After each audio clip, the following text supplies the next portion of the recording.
हाँ जी, यह है प्रश्नावली 2.3 का एग्जाम्पल है 6, उदाहरण है और क्लास 9th का ये क्वेश्चन है। बुक है NCERT और चैप्टर है बहुपद। तो देखिए एग्जाम्पल में 6 में क्या दिया हुआ है कि जांच कीजिए कि x+2 जो है वो बहुपद, ये बहुपद और ये बहुपद, दो बहुपद आपको दे रखे हैं, का गुणनखंड है या नहीं। अब देखिए इस चैप्टर में हम गुणनखंड सीखेंगे।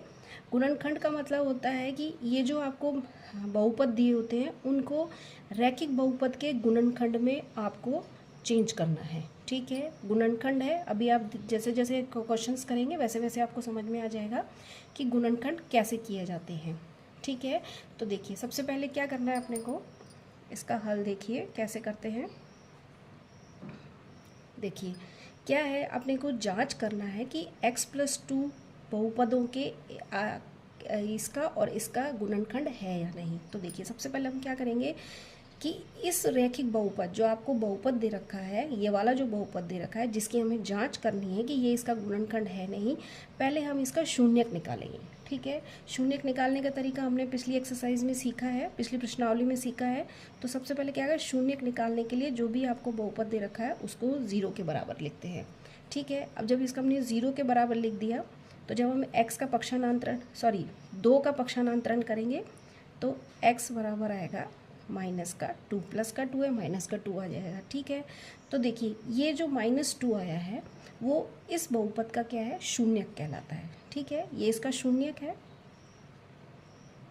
ठीक है, सबसे पहले आपको इसका गुणनखंड निकालने के लिए सबसे पहले आपको क्या करना पड़ेगा, जो भी गुणनखंड दे रखा है आपको उसको पहले शून्य के बराबर लिखना है, उसका शून्यक निकालना है। ठीक है, अब देखिए इसका शून्यक आ गया। अब ये यदि इसका शून्यक है, ठीक है, और ये इसका गुणनखंड है, तो इसका शून्यक जो है वो इसमें रखने पर भी इसकी इस बहुपद का मान जो है वो 0 आना चाहिए। ठीक है, मैं आपको समझाती हूँ धीरे धीरे। देखिए ये वाला बहुपद है, इसको मैं px मान लेती हूँ। ठीक है, px है x की घात 3, 3 x की घात 2 प्लस 5x प्लस 6। ठीक है, अब देखिए ये हमें गुणनखंड प्रूफ करना है कि ये इसका गुणनखंड है कि नहीं। तो इसका हमने शून्यक निकाल लिया। अब इस शून्यक को हम इस वाले बहुपद में रखेंगे। ठीक है, तो देखिए जहाँ जहाँ x है उसकी जगह -2 रख देना है। -2 की घात 3 प्लस 3 -2 की घात 2 प्लस 5 -2 प्लस 6। देखिए जहाँ जहाँ x है वहाँ मैंने -2 रख दिया है। ठीक है, अब देखिए 2 की घात -2 की घात 3 है। तो देखिए इसको मैं आपको यहाँ बता देती हूँ। देखिए -2 की घात 3 है, इसका मतलब है कि -2 को हमें 3 बार मल्टीप्लाई करना है। तो देखिए -2 मल्टीप्लाई -2 मल्टीप्लाई -2। ठीक है, अब देखिए -2 को -2 से हम मल्टीप्लाई करेंगे तो पहले जो चिन्ह है उसको मल्टीप्लाई करते हैं, तो माइनस को माइनस से मल्टीप्लाई करते हैं तो प्लस आता है। फिर हम संख्या को मल्टीप्लाई करते हैं, 2 दूनी होता है 4। ठीक है, अब इस 2 को मल्टीप्लाई करना है, ये दो हमने मल्टीप्लाई कर लिए, अब इसको करना है। तो देखिए ये प्लस का साइन है, यहाँ पे ये माइनस का चिन्ह है। तो सबसे पहले गुणा करने का नियम है कि सबसे पहले हम जो है चिन्ह मल्टीप्लाई करते हैं। तो प्लस और माइनस को जब हम मल्टीप्लाई करेंगे तो माइनस आएगा और 4 दूनी होता है 8। ठीक है, आया समझ में। तो -2 की घात 3 का जब हम हल निकालेंगे तो वो आएगा -8। ठीक है, देखिए इसी तरीके से प्लस का 3 एज इट इज़ आएगा। अब देखिए -2 की घात 2 है, -2 की घात 2 है, इसका मतलब है -2 को 2 बार मल्टीप्लाई करना है। ठीक है, तो ये आएगा 4। ठीक है, ये मैंने आपको बताया अभी कि माइनस को माइनस से मल्टीप्लाई करेंगे तो प्लस आएगा, 2 को 2 से करेंगे 2 दूनी 4 आएगा। तो -2 की घात 2 है वो 4 आएगा। ठीक है, अब देखिए 5 और -2 को मल्टीप्लाई करना है तो पहले 5 के आगे प्लस है, इसमें माइनस है तो पहले माइनस आएगा और 5 दूनी 10 आएगा। ठीक है, प्लस 6 का 6 ऐसे ही आएगा। ठीक है, इसको हम डायरेक्ट भी लिख सकते हैं, लेकिन मैंने आपको समझाने के लिए किया है कि 5 दूनी 10, पहले आप डिजिट को मल्टीप्लाई कर लीजिए, फिर आप साइन को मल्टीप्लाई करेंगे, मतलब चिन्ह को मल्टीप्लाई करेंगे। तो -8, 3 चौक 12, माइनस प्लस को मल्टीप्लाई करेंगे तो माइनस आएगा 10, ये प्लस का 6।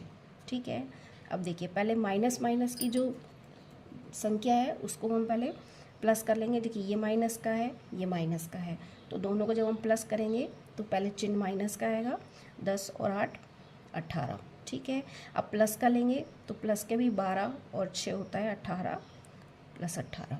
ठीक है, अब देखिए दोनों, एक माइनस का एक प्लस का है, तो ये आएगा 0। ठीक है, अब देखिए आप ध्यान से देखिए, इस बहुपद का शून्यक जब मैंने इस बहुपद में रखा तो आंसर 0 आया। ठीक है, अब आंसर 0 आया, इसका मतलब आपको क्या क्या लिखना है कि जो x + 2 जो बहुपद है,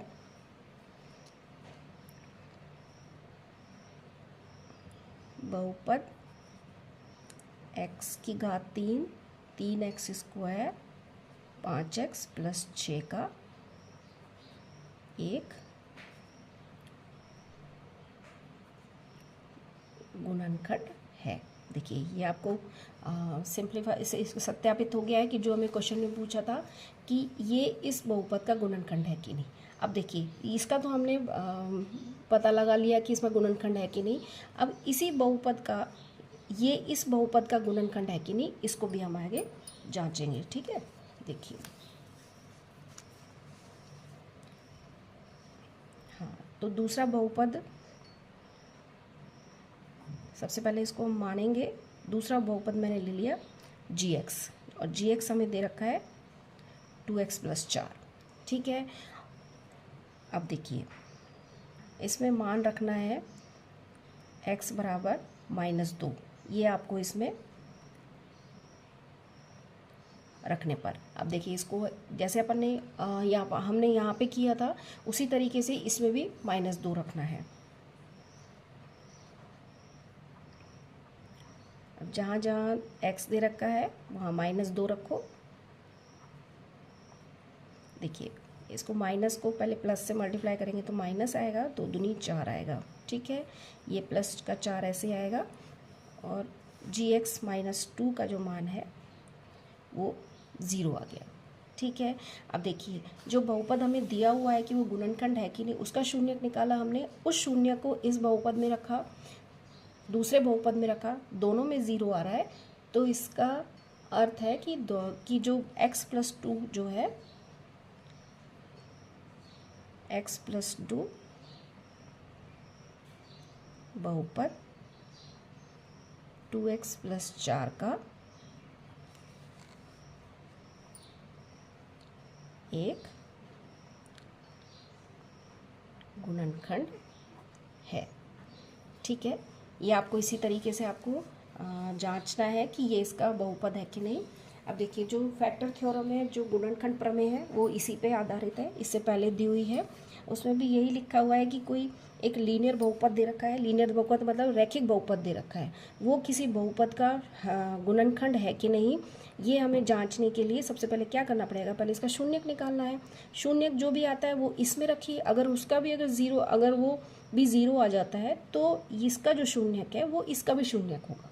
जब इसका शून्यक इसका शून्यक सेम है, बराबर है, तो क्या होता है कि ये जो लीनियर बहुपद है, ये जो रैखिक बहुपद है, वो इस बहुपद का एक गुणनखंड कहलाता है। ठीक है, ये गुणनखंड के प्रश्न है, आप आगे करेंगे तब समझ में आएगा आपको। अभी फ़िलहाल मैंने इतना बता दिया है आपको, तो आगे जैसे जैसे हम क्वेश्चंस करेंगे वैसे वैसे क्लियर हो जाएगा कि आखिर गुणनखंड होता क्या है। Thank you.